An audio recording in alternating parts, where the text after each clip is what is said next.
next speaker will be Alexander Clarke on the topic of cultivating culture. Give a big round of applause. Thank you very much, everyone.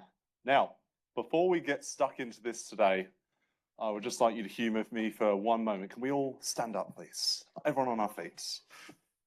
Oh no, just had lunch. Why are you making me stand up? So, before we go into today's session, which clearly has no cable connected, what we are going to do is we are going to do a bit of a breathing exercise, okay? So this is just going to help get our heads in the right space, be open, receptive to the information that we're about to receive and to the dialogue that we are going to share. So what we're going to do is we're going to do a 4-7-4. We're going to breathe in for 4, hold for 7, breathe out for 4, okay?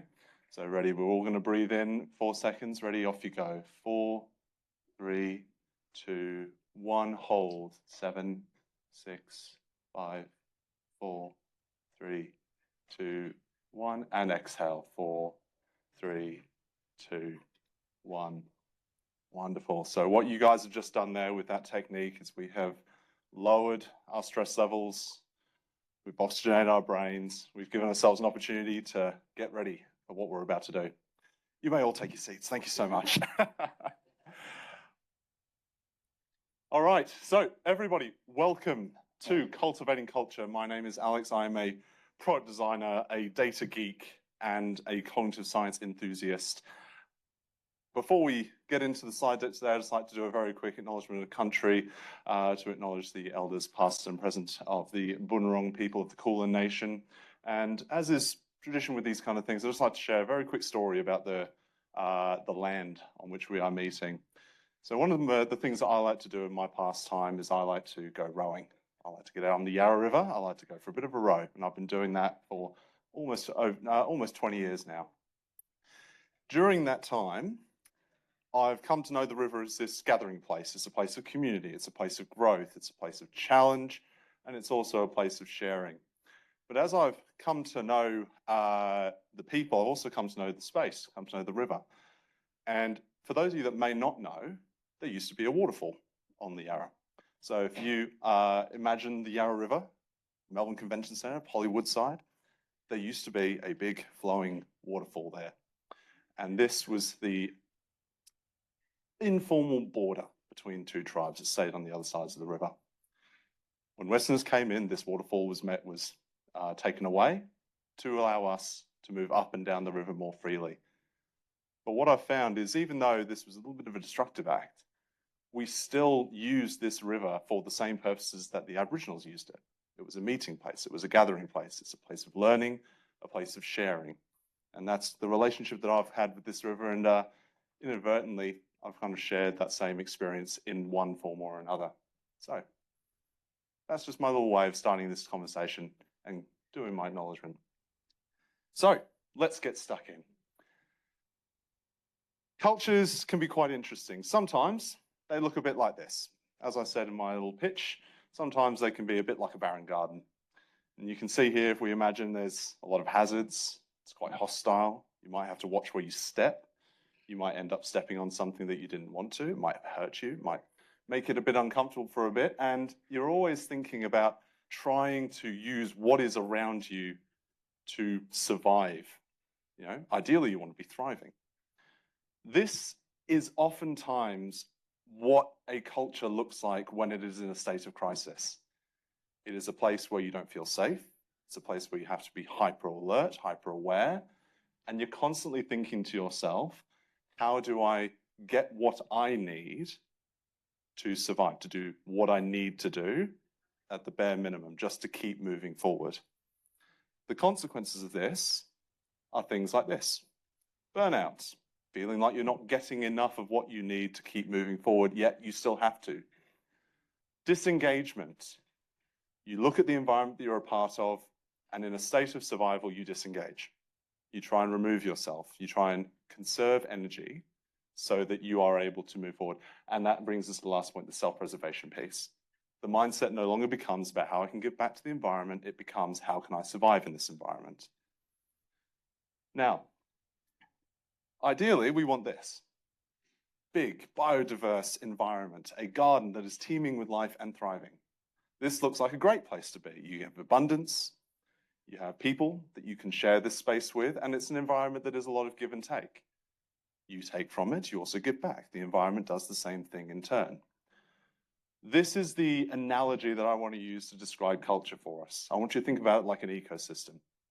And for me, there are multiple layers to this, which we're going to talk about, and we're going to interpret those through the lenses of you, the team, and the environment.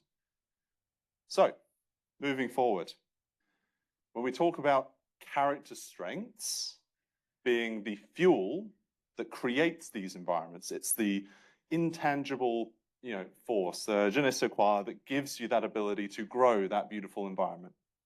But character strengths are not what you are good at. That is a common misconception.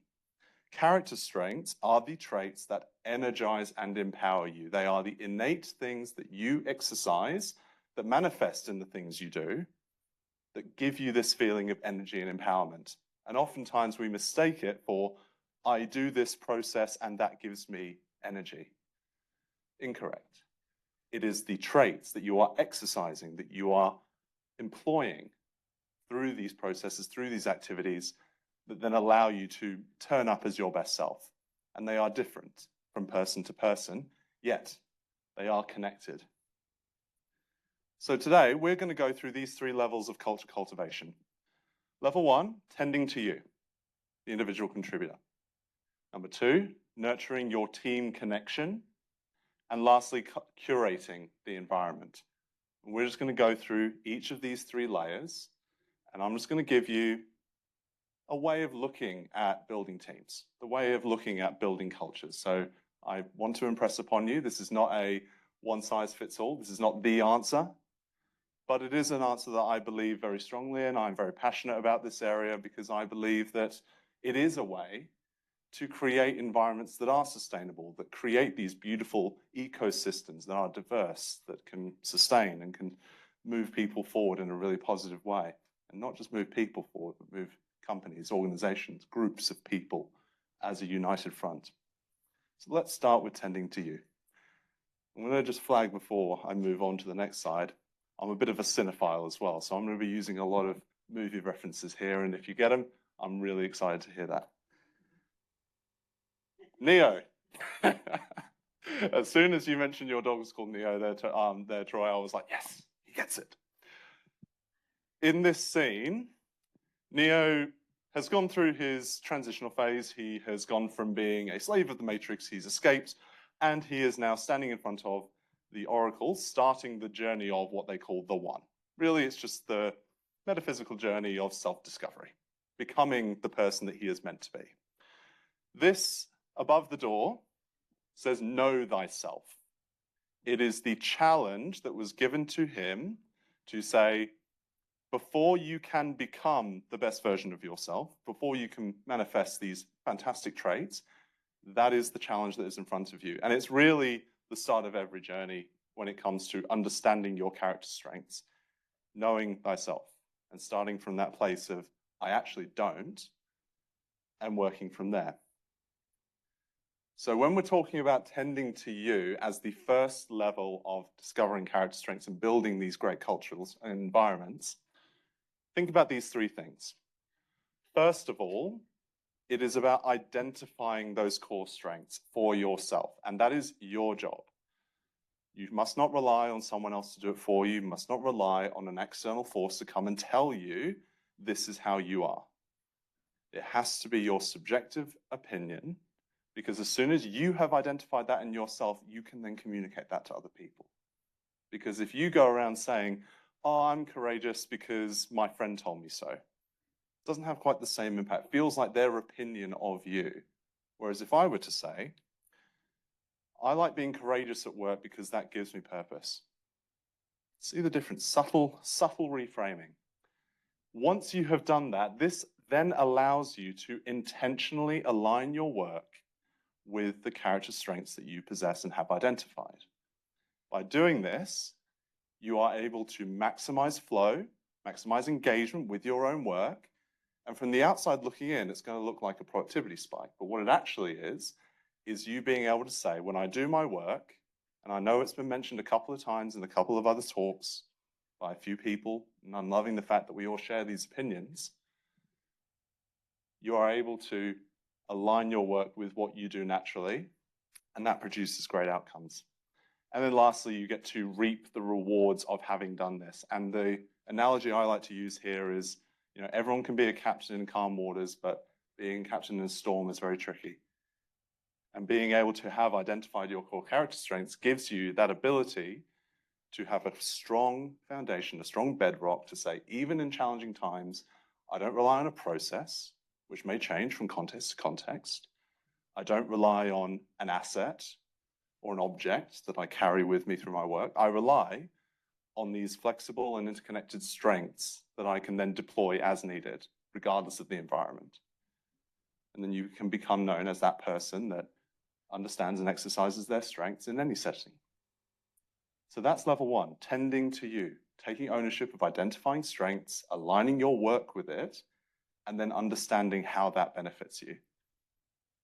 Second level, nurturing team connection. So once you have identified your own strengths, next step is we're going to have a look at the team.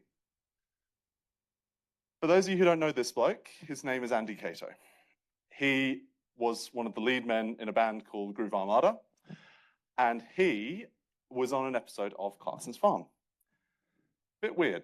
We have a musician, someone who's massively into being a DJ, all of a sudden finds himself on a farm sprouting off knowledge about agriculture. But the reason that this is an interesting analogy for what we're going to talk about is that his role on that farm was to use multiple different crop types in a single field to give nutrients back to the soil. And the whole idea was that typical farming is where you just plant one crop on a field, maximize your yields, but in doing that, you take a lot of nutrients away from the soil. And then in order to repair that, you then have to put a lot of artificial nutrients onto that field, 300 kilograms of it every single time you farm, in order to bring the soil back to workable levels. And over time, your yields inevitably drop as you take and take and take and try and artificially prop up the system. Andy's approach is when we have natural biodiversity, we have crops of different types that complement each other in the one space, the yields may be a little bit lower, but over time, the actual benefits are going to be significantly greater because you are able to continue to farm the same plot of land without ever having to add anything to it. You can sustainably farm the land, ongoing. And that's an analogy for your cultures as a team. If you have a bunch of people who all work in silos, who don't quite understand each other, you end up with having these issues that crop up where you need to artificially crop up the environment with interventions, with incentives, with artificial things that will solve the problem in the short term, but then you end up with things like churn. You end up with disengagement. You end up with misalignment. So these are 24 character strengths. I'm a big believer in the Values in Action Institute and what they espouse, and this is the model of character strengths that I like to use with the research that I do outside of here when I'm discussing this topic. And as you can see, they are massively diverse, 24 strengths in total, categorized into 5 chunks. Now, if you imagine every single person in your team combined will probably end up covering off almost all of these strengths in one way or another. If you are able to not only have the individual identified those strengths, but share with each other how those strengths are manifested, you end up with a similar situation to Andy Cato. You end up with this culture, with this group of people who are biodiverse by nature, and because it is known, you end up with people propping each other up because they know what strengths are going to be best exemplified by a certain individual. And they also know how their strengths can complement them to do better work. And that's a great thing if you have a multi-talented team, cross disciplines. Maybe they're a developer, maybe they're a QA engineer, maybe they're a product manager, a designer, junior staff figuring their place out in the team, in the industry. These are the great unifiers. And I can almost guarantee you, it doesn't matter what level you are in the hierarchy, there will be a strength that someone else has that you don't, or you don't have naturally. It doesn't bring you the same level of energy. So how do we go about starting to bring these out in other people? It's actually a very simple setup, and this is just based on the research that I've done with other teams and running these kind of investigative sessions. First of all, strengths spotting, recognizing the strengths when you see them. So this is why the first level is so important, that you identify strengths yourself, so you can then put a word to what you're seeing in another person and say, hey, I see what you did. I recognize that when you were doing this, it's not just you did great work. It's I could see that you really loved learning on that project. You know, you're a great lover of learning. Let's see if we can keep that going. Oh, hey, you know, when you spoke to that leader, you were very courageous. I respect that about you. That's great. By strength spotting, you start to not only reinforce this strength in other people, but you start giving them that reinforcement of the strengths that they may hold themselves. And that's why if you have a lot of people all identifying their own strengths and you layer this on top of it, it's like putting fuel on the fire. It really invigorates everything, just like the field. It gives you that sustainable growth of culture. And then using the trust and safety, the psychosocial safety that exercise can create, you then get this considered and deliberate collaboration that starts to occur, where everyone isn't just collaborating by mandate, they're collaborating by nature. Okay? It becomes a natural part of how the ecosystem evolves and exemplifies itself, because you're able to complement one another's strengths and celebrate what each of them do differently. Final level, curating the environment. Now, this is the last level. This is the overarching umbrella that covers all teams, all individuals. How do we close this chapter? How do we complete this picture? So you have teams, individuals, and orgs. This is level 1, this is level 2, and this is level 3. Now, through the research that has been conducted, through looking at character strengths, seeing how these avail themselves in different environments, what has started to become apparent is that when you have aligned individuals and aligned teams when it comes to strengths, you get silos. Really strong, interconnected people in their own teams that don't understand how they fit as part of the bigger picture. If you have individuals that are aligned with orgs, you get factions. You get people within teams that are so strongly aligned to the company goal and they know how they relate to it, that they start to look around them and see all the reasons why the other people around them aren't quite on the same path. And because they believe to themselves, you know, rightly or wrongly so, that because all the work I'm doing, because of the way I show up at work is supporting the bigger vision, I know where my work is going, I know the effect that it's having, but I don't really feel like my team gets it. You then factionalize. You then have a bunch of people on their own journey who are probably all heading to the same space, but doing it in different ways, and that is a breeding ground for conflict. And then lastly, when you have teams aligned with the org, with the individual isn't along for the journey, you then get that self-preservation. This idea of the person that's leading the team is really close with your leadership, with your C-suite, and they have a very clear idea of what they're doing on the bigger picture, how that relates to the mission, how that relates to the company goal, but the individual doesn't quite get how their contribution is delivering on that. That's when self-preservation becomes the availing character trait. So what we're looking for is this beautiful centerpiece, represented here by the golden MacGuffin from Pulp Fiction. Oh, we happy. Where everything is aligned, people know what their part in the mission is, they know how they relate, they know how their strengths complement the people around them, they know how those strengths relate to the company mission. And then you end up with these scenarios. And I believe that it was said in other talks that one of the biggest killers of teams is unhappiness, dissatisfaction. I believe Amos said it in his previous talk, and he is absolutely right. Dissatisfaction, unhappiness is one of the biggest killers of culture. It is pesticide, it is a disease on the ecosystem that turns a lush, beautiful garden into a barren wasteland. So it should be taken with the degree of respect and attention that it is due. But the exciting part is it's very easy to remedy that. So we're going to go through a couple of little things on that final level that are going to allow you to focus on how you actually create that environment. How do you turn the ship and align on an organizational level? These are just a couple of tactics. These are just tips. So these aren't comprehensive, but this gives you a starting point for how you can take this and on Monday morning, implement that into your teams. First of all, focus on upgrading your rituals. Once your team and your individuals understand their strengths, leverage those strengths through your daily rituals. And they will be different for everyone. Some people love meetings. Some people spend their lives in meetings. Some people hate them and want to do them almost never. But I guarantee you, everyone in this room has rituals. You know, common things, routine things that happen on a weekly, if not daily basis, that unite and connect the people that you work with. By thinking critically about how you can redesign those routines and those rituals to be more aligned with strengths, you'll start to see them take on a different shape.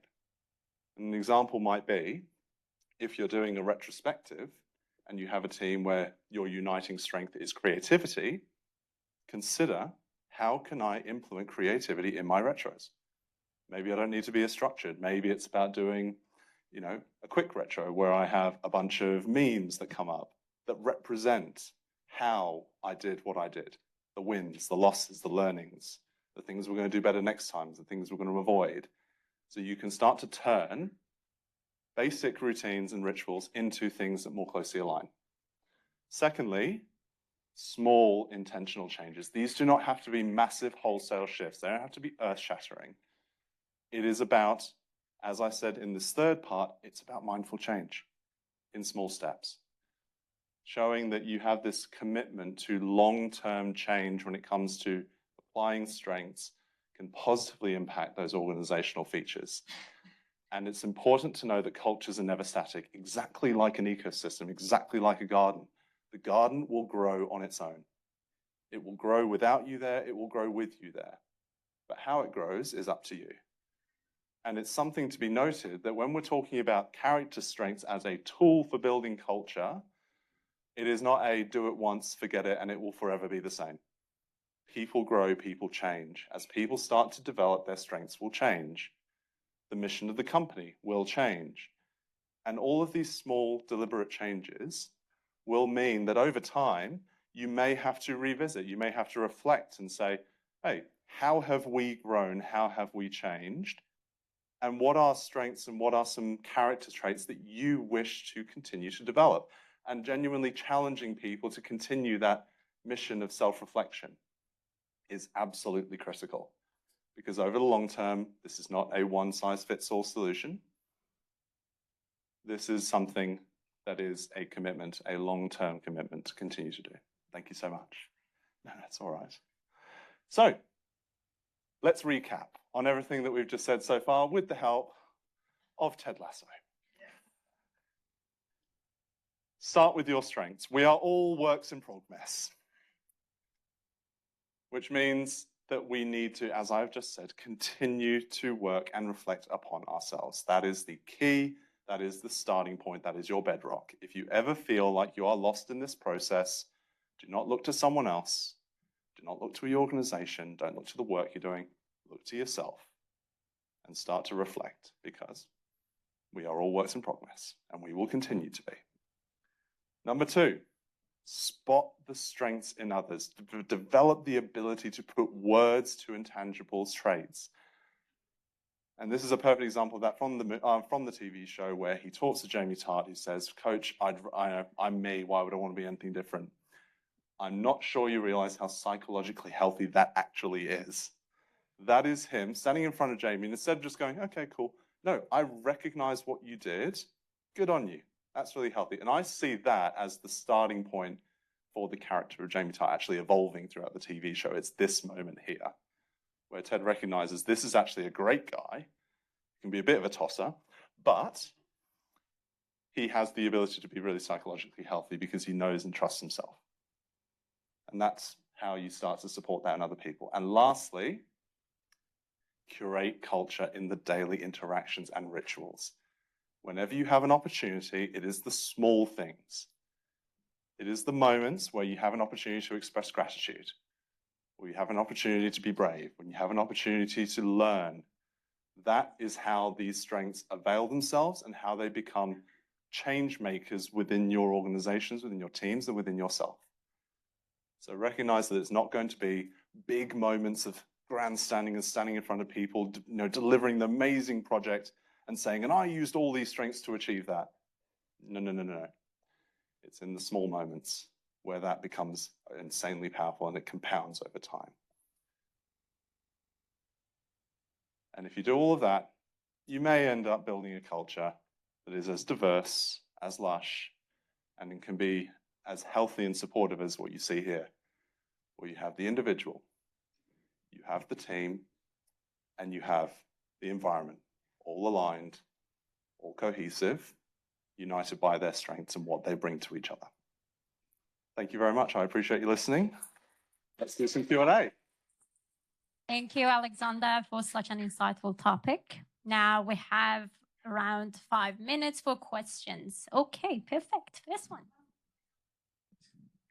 So I have a question. Have you ever felt the need to rebuild bad workplace relationship, and how did you do it? That's an excellent question. Yes, all the time, all the time. Because very often in the workplace, what I found is that what you expect people to think and what you expect people to perceive from you can be very far removed from reality. Because what's real to you is real to you. But if other people are looking at you and perceiving what you're doing, that is real to them. And if they feel they have a strong emotional reaction to that, or they have opinions that they believe to be true, that is incredibly valid. And you should never say, hey, but I'm actually doing this because it's great for this, it's good for that, why are you so upset? Wrong reaction. Because for them, they're perceiving it in a completely different way. So as designers, one of our natural traits is we're very empathetic. It's why we got into this line of work, to understand people, understand problems, understand users. So we then need to then turn that high-powered empathy to that other person. Why are you feeling this way? How have you perceived what I've done? And what do you think I could have done differently? Not better, not worse, differently. Okay, because we're never wanting to bias people by saying what I did was good, what you did was bad, or vice versa. So unbiased questions, be curious, be empathetic, and I can guarantee you that is the best starting place for rebuilding relationships that may be in a bit of crisis, especially in the professional world. Okay, next one. Hi. Hello. My question is, I think this is so great and such an underserved area to shine a light on in terms of looking at culture and examining the ways we can improve it for the well-being of people. I think it seems like a lot of what you shared is obviously really great, but quite general to teams and could kind of apply to any type of team. Mm. I'd love to hear your thoughts on how, whether there's anything specific about design cultures or teams of designers that you might tweak some of this for or something like that. No, of course, that's a fantastic question. You're absolutely right. This framework, generally speaking, can work in a lot of different settings. When we look at designers and we look at design culture, one of the biggest things that designers do really easily is have empathy for one another, but we often don't have the time to have empathy for ourselves. So that's where that first layer of reflecting internally, reflecting on ourselves becomes very important, turning that high-powered empathy in on ourselves. If we're able to do that, then we can actually start to develop that further, because a lot of times there are other people, for example, in another life, I did a lot of work with high-performance sport, worked with Rowing Australia, worked with the national team, worked with the Olympic Commission for a little bit. And those guys, God, they are exceptional at introversion. And introspection, I should say, sorry. They're incredibly introspective. They know themselves better than anyone. Their biggest issue is they're very self-centered, because for them, they have an ambition. They have a singular goal, which is a defined event, a defined result, a colored medal. And for them, their challenge is stage 2. how do you get rid of your ego and how do you actually think about having empathy for your teammates, recognizing that it's not just you that's making everything work, that it's the collective. And that's why a lot of sport people in sport talk a lot about the team and talk about team culture, because that's where they need to focus. My personal philosophy on design is that we need to work much harder on stage one, you know, because we spend a lot of it looking outwards, but we often forget to do that on the inverse. Does that answer your question? Thank you so much. Thank you, everyone. We have to wrap this session for the next one, and we will have a 10 minutes transition time for the next speaker. So feel free to have some water, walk a bit. Yep. All right. Thank you so much, everyone. Feel free to reach out and connect. It's a topic I absolutely love talking about. So please feel free. Love to answer some more questions if you're interested.